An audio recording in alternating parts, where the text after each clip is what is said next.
Today, you better watch this entire video because we're gonna compare matte golf balls to regular golf balls and seeing if the matte paint does actually make a difference. If you guys are new to the channel, my name is Jaden, on cams is Jake, and if you haven't already, please go down really quick, like the video, and subscribe so you don't miss videos like this in the future. And without further ado, let's get into testing these two golf balls. So for this video and for this test, we're gonna be comparing the matte Callaway Super Soft, one of the most commonly seen matte golf balls out there on the course, to a regular Super Soft. You're gonna get accurate numbers. We're both gonna be using the same exact 7-iron, same shaft, same club head, same everything. We're literally just gonna hand the club off to the other person and we'll get you these numbers.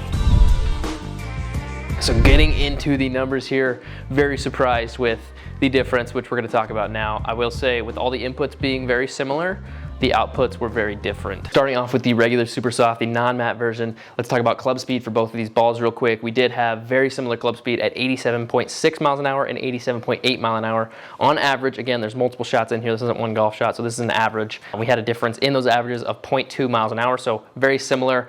And with that came the difference of carry yardage. So the regular Super Soft had a carry of 170 yards with a total of 183 yards, whereas the matte golf ball with, again, 0.2 higher mile per hour club speed had 7 yards less carry at 163 and a total of 178. So there's that difference there that we noticed, which was pretty drastic. Let's move over to kind of the other input, which is my launch angle. So with the regular Super Soft, my launch angle was 18.4 degrees, which is, you know, pretty on average, on par for a 7-iron.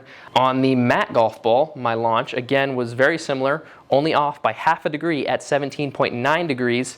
And we go over to the spin numbers and the launch numbers, or apex numbers, and those are way different. So the apex of the regular Super Soft was 93 feet, or 92.2 feet, and the apex of the matte was 77.5 feet. So it's way lower on the matte, and that has to do with the spin. So we had a spin on the matte golf ball of 6,200, but when we go over to the regular Super Soft, our spin is 500 higher, 600 higher at 67.99, so basically 6,800. And so you'll see in that difference, with only a difference of half a degree in launch angle, we had, you know, a difference of about 15 to 20 feet in apex, which, you know, could result in shorter carries.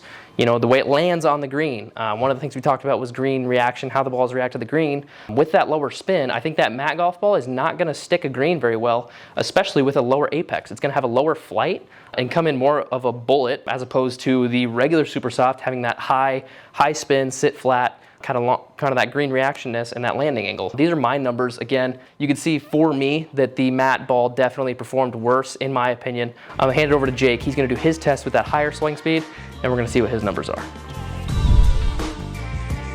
Starting off with the regular Chrome Soft, I had 188 carry with 191 on average. Pretty good numbers there, 96.7 ball speed, so definitely about 9 on average, higher than Jaden's. The ball speed was about 130, which is pushing pretty good for a 7-iron for me.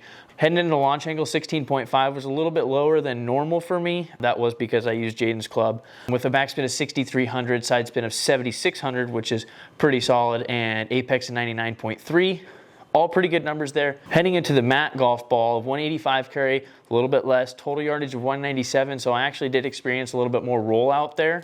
I will mention that my apex was 93.8 on average, which was lower, but I did have higher backspin, and my launch angle was only lower by 0.3. So just like on Jaden's stats, that apex was lower, but that backspin was more. So that ball is reacting differently than a normal regular white ball. In terms of the reactiveness that I saw on the green, that matte ball definitely did not spin as much as it did just kind of like it hit and then it rolled out a little bit more. What I was getting out of that white ball, granted it did have a higher apex, the backspin was less, it sat a little bit better, so it's easier to actually penetrate those greens and get one closer to the hole for me than it is with the matte ball. I just see with that matte ball, it's harder to get something to actually land where you would like it to and sit there. I have to say between the two, I'm definitely gonna stick with the regular ball. I do have to say I really like the Strix and Split balls, and they happen to be matte. They're a gloss as well, but they are matte. That finishes up the testing for this video. From what we gathered, it does seem that if you're playing a matte ball, it might be a good idea to consider moving to a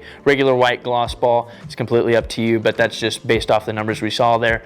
As always, thank you so much for watching. If you liked the video, please like it. If you want to subscribe, that would mean a lot to us. And if you want to see some different tests, go ahead and leave that down in the comments. We are 100% open to ideas and showing stuff to you guys. We really enjoy doing this. So thank you so much for watching again, and we'll see you guys in the next one. Moons people. the flip. Started out riding Batman with the geezers when that shit didn't work